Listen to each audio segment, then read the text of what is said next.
This video, we're going to be solving proportions. So there are going to be two examples we're going to be looking at.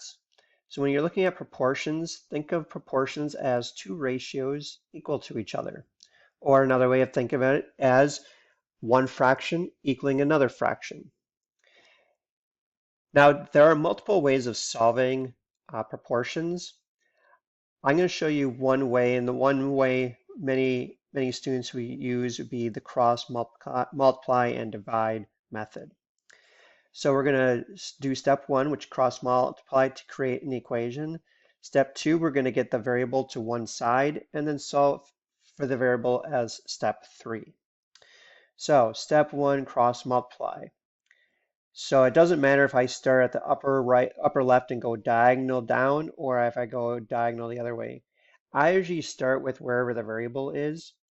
So I have 1 times a, which is a, equals 3 times 6, which is the other direction, which would give me 18.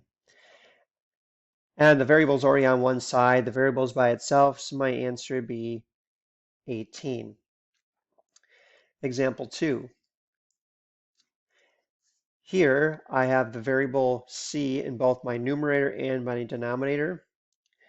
We're going to still do the same thing that we just did. We're going to cross multiply. So it doesn't matter if I use the top or the bottom first because they both have the variable. So I'm going to go on the top first. So I have 8 times, and I'm going to multiply 8 times c plus 2. So 8 times c is 8c.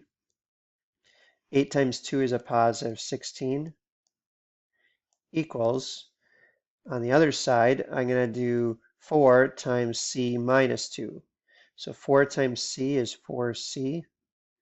4 times a negative 2 is a negative 8.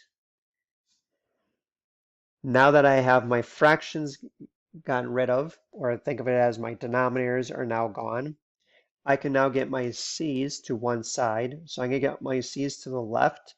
So I'm going to subtract 4c.